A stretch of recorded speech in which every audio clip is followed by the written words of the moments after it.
Айыл чарбасын каржылоо 10 долбоору боюнча мурда бөлүнгөн 1 миллиард 800 миллион сомдун ичинен РСК банк тарабынан республика боюнча жалпысынан 1 миллиард 337 миллион 869 миң сом насыя берилди. Ал эми Айыл банк аркылуу фермерлер 1,2 миллиард сомго жеңилдетилген насыя иретинде каржыланды. Жалпы бөлүнгөн сумманын 50% мал чарбачылыгына, 25% өсүмдүк өстүрүүчүлүккө жана 25% айыл чарба продукциясын кайра иштетүүгө берилиши керек. Бүгүнкү күнгө биздин банк тарабынан жалпысынан 2884 насыя берилген. Анын жалпы суммасынан 1 миллиард 337 миллион сомго. Айдоо себүү иштерине жалпысынан 1037 насыя берилген, 409 миллион сомго. Мал чарбасына 1821 насыя, 843 миллион сомго.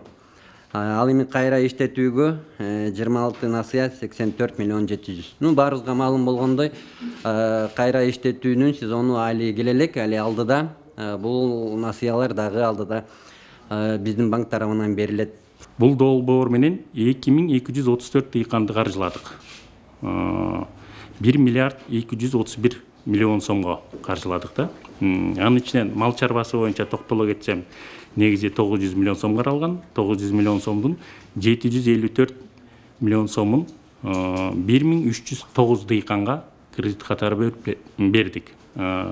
Процент боюнча айтып кетсек, 83-84%ын берип бүттүк да. Жер иштетүүгө 386 миллион каралган. Анын ичинен 393 миллион 900 миңи 884 дыйканга кредит катары берилди.